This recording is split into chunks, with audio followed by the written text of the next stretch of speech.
नमस्कार, आप देख रहे हैं खास बात इंडिया। मैं हूं संजय सिन्हा। कहते हैं आसमां भर गया परिंदों से, आसमां भर गया परिंदों से, पेड़ कोई हरा गिरा होगा। आइए बशीर बद्र के इसी शेर के साथ हम आगे बढ़ते हैं, खबरों की तरफ आपको लिए चलते हैं। हमारे पास एक महत्वपूर्ण खबर आ रही है, कौन बनेगा करोड़पति, और इससे जुड़ गए हैं लाखों और करोड़ों लोग। आपको बता दूं कि कौन बनेगा करोड़पति सीज़न 12 शुरू हो चुका है और इसे होस्ट कर रहे हैं अमिताभ बच्चन।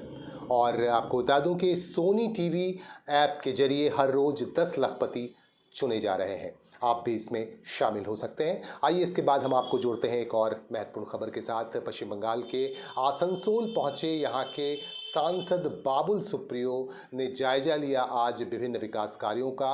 और सबसे पहले वह आसनसोल के विभिन्न क्षेत्रों में गए और आसनसोल के कुमारपुर में बन रहे ओवरब्रिज का उन्होंने जायजा लिया। यहाँ ओवरब्रिज बनाया जा रहा है और इसका उन्होंने जायजा लिया और यहाँ जो काम कर रहे थे सुपरवाइजर्स और अधिकारियों से उन्होंने बात की। और इसके बाद उन्होंने राष्ट्रीय राजमार्ग 2 के सर्विस रोड की मरम्मत का भी जायजा लिया। रानीगंज भी पहुंचे सांसद बाबुल सुप्रियो। आप देखेंगे इन दृश्यों में कि रानीगंज पहुंचकर बाबुल सुप्रियो ने जायजा लिया तमाम विकास के कार्यों का और अधिकारियों से उन्होंने बातचीत की। और संवाददाताओं से बातचीत के क्रम में उन्होंने कहा कि जो सर्विस रोड बनाए जा रहे हैं, सर्विस रोड से वह संतुष्ट नहीं है और इसमें जो मटेरियल्स इस्तेमाल किए जा रहे हैं वो काफ़ी अच्छे नहीं हैं, ये तुरंत टूट सकते हैं, इसीलिए इस पर ध्यान देने की ज़रूरत है राज्य सरकार को। इस तरह की बातें बाबुल सुप्रियो ने कही। आप एक बार फिर से देखिए इन दृश्यों में कि बाबुल सुप्रियो जो सांसद हैं आसनसोल के, और वह विभिन्न क्षेत्रों में जा रहे हैं और वहाँ जाकर विकास कार्यों का जायजा ले रहे हैं। आसनसोलेर काज हচ্ছে এত সুন্দর করে রাস্তা বানানো হচ্ছে, দেখুন আপনারা এরকম ক্রস ব্রেকিং করে এটাকে কি বলে এই যে ব্লকগুলো দেওয়া আছে এত সুন্দর করে রাস্তা বানাচ্ছে, এর উপরে আপনার হেভি ট্রাক চালালে এই কোনো থাকবে? এক্স্যাক্টলি সার্ভিস রোড মানে সার্ভিস। কাজে আপনার রাস্তাটা দেখিয়ে দিন, আমি দেখে নিয়েছি, অনুরোধ করা আছে এনএচআই স্ট্যান্ডার্ড বজায় রেখে ওনারা আজকে যদি বৃষ্টি আর না হয় তাহলে আজকেই নয়তো কালকে একটা ট্রাকে করে ইয়ে পাঠিয়ে যে রাস্তাটা ওখানে ভেঙেছে, যেটা ভেঙেছে আমি বললাম জায়গাটা কি রানী সাহেবের যে জায়গাটা ভেঙেছে আমি ভিডিও করে এনে ওনাদের দেখালাম, সেটাও ইমিডিয়েটলি সারিয়ে দেওয়া হবে। যদি আজকে না হয় কালকেই এখান থেকে আসা ট্রাকগুলোকে যেতে দেওয়া হচ্ছে, স্পেসিফিক্যালি যেতে দেওয়া হচ্ছে, সেটা অবিলম্বে বন্ধ করতে হবে। অবিলম্বে বন্ধ না করলে সার্ভিস রোডের মানে সার্ভিস রোড থাকবে না। সিম্পল ব্যাপার, এটা প্রশাসনকে বুঝতে হবে। আমি কোনো পার্টি কোনো ইয়ের নাম নিচ্ছি না, আমি সোজা ট্রাফিক পুলিশকে বলছি যে আপনাদের সঙ্গে তো রাজনীতির কোনো সম্পর্ক নেই, কি আছে সেটা মানুষ জানে, কিন্তু তবুও আপনাদেরকে মানুষের স্বার্থে, সার্ভিস রোডের স্বার্থে, মানুষের সেফটির স্বার্থে নিজেদের ইয়ে দেখলে চলবে না। বিরোধীদের সমস্ত बांग्ला फिल्मों के दिग्गज अभिनेता सौमित्र चट्टोपाध्याय कोविड-19 पॉजिटिव हो गए हैं। 84 वर्षीय सौमित्र चट्टोपाध्याय को मिंटो पार्क के एक निजी अस्पताल में दाखिल कराया गया है और यहाँ उनकी खबर लेने जो है लोग पहुँच भी रहे हैं। और चूँकि वो काफ़ी लोगों के प्रिय रहे हैं, सौमित्र चट्टोपाध्याय और बांग्ला फिल्मों के दिग्गज अभिनेता के तौर पर उन्हें जाना जाता है। आपको बता दूं कि बंगाल में दिग्गज लोगों को कोरोना अपनी चपेट में ले रहा है और कुछ लोग उबर भी चुके हैं इससे। सोहम चक्रवर्ती जो फिल्म अभिनेता हैं और तृणमूल कांग्रेस के नेता भी हैं और उनको भी कोरोना ने दबोचा। कोरोना पॉजिटिव के बाद वह उबर चुके हैं। और इसके अलावा राजनेता जो पश्चिम बंगाल सरकार में मंत्री भी हैं, शुभेंदु अधिकारी और सुजित बोस भी कोविड-19 के चपेट में आ चुके हैं। और लेकिन इन लोगों को अब उबार लिया गया है, ये लोग उबर चुके हैं। लेकिन आज एक और गाजगिरी पश्चिम बंगाल के एक दिग्गज अभिनेता सौमित्र चट्टोपाध्याय कोविड-19 संक्रमित पाए गए। उन्होंने अपने फैमिली डॉक्टर की राय पर टेस्ट करवाया था और टेस्ट में वह पॉजिटिव पाए गए हैं। उन्हें वेलव्यू अस्पताल में दाखिल कराया गया है कोलकाता के मिंटो पार्क में। आइए एक और खबर के साथ आपको जोड़ते हैं। हमारे पास रानीगंज से एक खबर आ रही है। इन दिनों बच्चा चोरों की तादाद बढ़ती जा रही है। लोग किसी तरह से कमाई करना चाहते हैं। इसी क्रम में बच्चा चोरों का गिरोह भी ज़ोर शोर से सक्रिय हो गया है। इसी क्रम में आपको बता दूं कि रानीगंज के रोनाई शरीफ इलाके से एक बच्चा चोर को आज पकड़ा गया। स्थानीय लोगों ने शक के आधार पर पहले उससे पूछताछ की, उसके बाद पता चला कि वह सचमुच बच्चा चोर है। आप स्क्रीन पर देखिए, छोटे से बच्चे को वह चोरी कर ले जा रहा था और जब चेक किया गया। स्थानीय लोगों ने देखा उसके पास एक थैला था। उस थैले को जब चेक किया गया, उस थैले को देखा गया तो थैले में काफ़ी चॉकलेट्स थे, मिठाइयाँ थीं और इन मिठाइयों के ज़रिए वह बच्चों को अपनी तरफ बुलाता था, उन्हें लालच देकर बुलाता था और फिर उसके बाद उन्हें अपने साथ ले जाता था। चूँकि मानव तस्करों का गिरोह काफ़ी सक्रिय है और मानव तस्करों से जुड़े हुए जो लोग हैं, ऐसे लोगों को अपना निशाना बनाते हैं और ऐसे लोगों को इस काम में लगाते हैं। और आपको बता दूं, इस बुज़ुर्ग को देखिए, एक बुज़ुर्ग व्यक्ति है जिसे पकड़ा गया है और उसके बाद रानीगंज पुलिस को फ़ौरन बताया गया, सूचित किया गया। उसके बाद रानीगंज पुलिस ने फ़ौरन इसे गिरफ्तार कर लिया। गिरफ्तार कर इसे अपने साथ ले गई पुलिस और इसके बाद इससे पूछताछ की जाएगी। स्थानीय लोगों में इस बात को लेकर काफ़ी नाराज़गी है। तो देखा कि मेरा हुआ था दूध पीने से पूरा किया हुआ बोला बच्चा लेके जा रहा था तो उसको पकड़ के रखे और पुलिस को। तो ये बच्चा क्या हाँ सही सलामत है? हाँ बच्चा तो नहीं। क्या नाम हुआ आपका? আচ্ছা, কোথা থেকে নিয়ে এসেছিল? ঘরের থেকে ঘর থেকে। আচ্ছা, বাড়ি কোথায় আপনার? এইখানে আছে। আচ্ছা, এই লোকটা যে কি করছিল ওখানে? মাংতে যাই। আচ্ছা, ভিক্ষা করতে যায়। ভিক্ষা করতে। মানে হঠাৎ থেকে কি করে নিয়ে যাচ্ছিল? আমি তো আপনার সবজি ফবজি বিক্রি করে দোকানে এসে করে যাচ্ছি, ছিল না আমার। আচ্ছা, তারপর কোথায় পেলেন? রাস্তা দিয়েছিল, আমাদেরকে এখানে পেলাম এই গাড়ির কাছে। আচ্ছা, এখানে এসেছিলেন আপনারা? হ্যাঁ কি নাম বাচ্চার কি নাম? হ্যাঁ। আর আপনার নাম কি? মোসেমা খাতুন। বাড়ি বাড়ি বাড়ি রোনায়।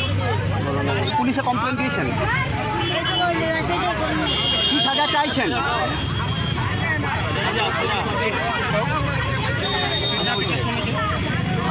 हमारे पास उत्तर प्रदेश के नोएडा से खबर आ रही है। नोएडा के एक गांव से हमारे पास खबर आ रही है कि यहाँ ननद के ताने से तंग आकर दो भाभियों ने मिलकर अपने भांजे का कत्ल कर दिया और वो अपनी ननद से बहुत ज़्यादा परेशान थी और इसी परेशानी की हालत में उसने एक छोटे बच्चे को निशाना बनाया।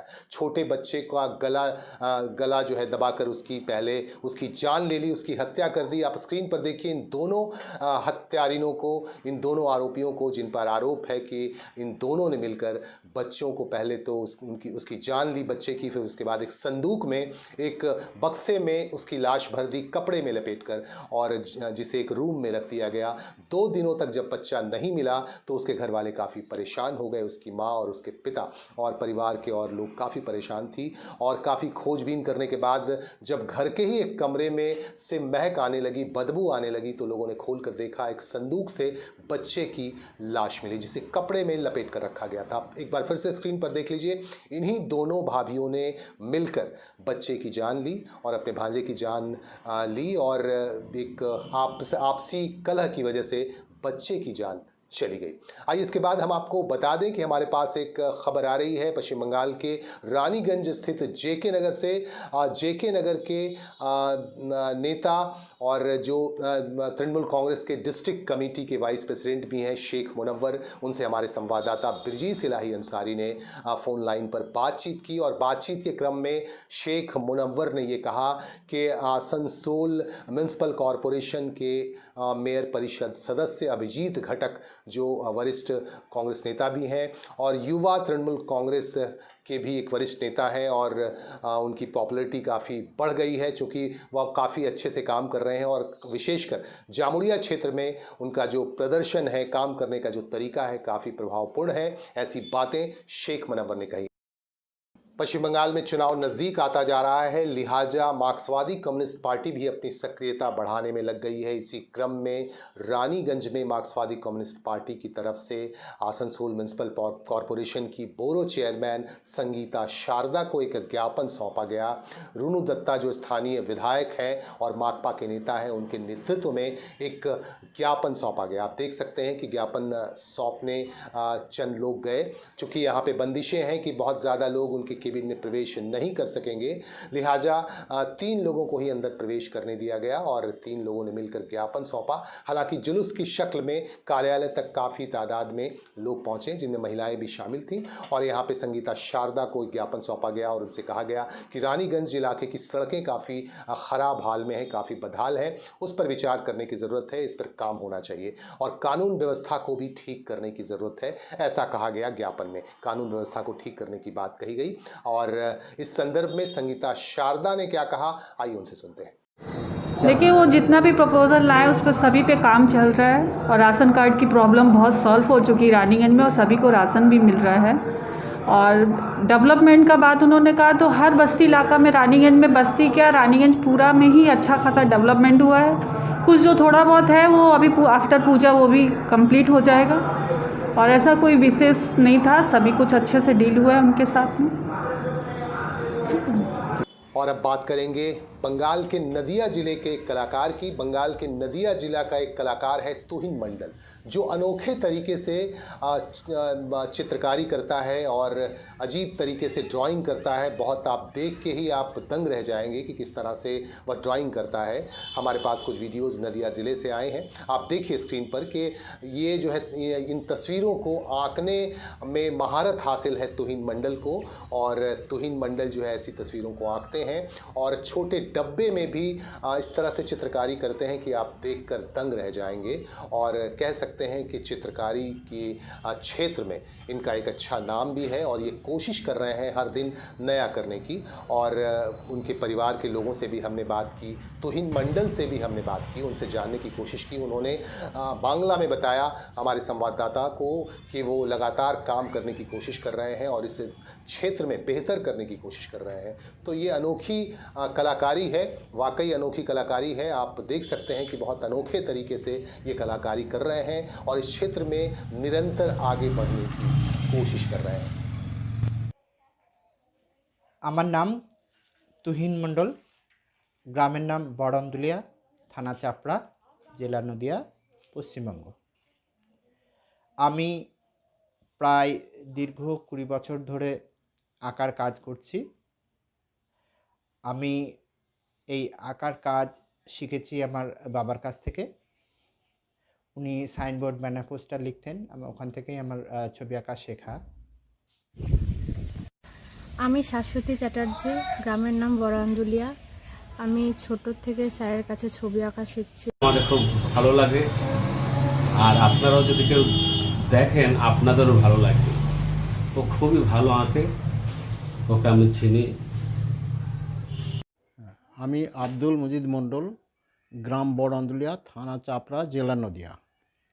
তুহিন মণ্ডল সে আমার ছোটো ছেলে, সে বিভিন্ন টাইপের ছবিগুলো আঁকছে, যেমন পেট দিয়ে, মুখ দিয়ে, আর সেই সঙ্গে হোমিওপ্যাথির যে শিশি, সেই শিশির ভিতর ইনসাইডে মানে তুলি ঢুকিয়ে আর কি, সেখানে বিভিন্ন হিউম্যান ফিগার এবং বিভিন্ন দৃশ্য ও ছবিগুলো আঁকছে, যার ফলে এলাকায় একটা সাড়াও পড়ে গিয়েছে এবং বিভিন্ন জনের কাছে সমাদৃত। এবং এই ছবিগুলো যদি আঁকতে থাকে, একটা বিশেষ করে যেটা বলার বিষয় যে আমাদের সমাজে অনেক প্রতিবন্ধীরা থাকে, তাদের হয়তো হাত নেই, পা নেই, কিন্তু মুখ আছে, চোখ আছে, কিন্তু তারা অনেক প্রতিভাও বহন করে চলে। এবং এই বিষয়টা তাদের যদি একবার দেখানো যায়, তাদের ভিতরেও যে প্রতিবন্ধী যেসব লোকজন, তাদের ভিতর সেই ঐশ্বরিক ক্ষমতা আছে, যেটা নাকি সেইটা দেখে তারা অনুপ্রাণিত হয়। और इन्हीं खबरों के साथ हम लेंगे आपसे इजाजत। आप हमारे साथ बने रहें, हमारे सोशल मीडिया के प्लेटफॉर्म्स के साथ भी आप बने रहें, हमारे साथ आप संपर्क बनाए रखें। हमारे YouTube चैनल को आप लाइक करें, सब्सक्राइब करें और उस पर कमेंट भी छोड़ें। आपके बेहतर कमेंट्स को हम देंगे पुरस्कार, हम आपको करेंगे सम्मानित। आज के लिए बस इतना ही, नमस्कार।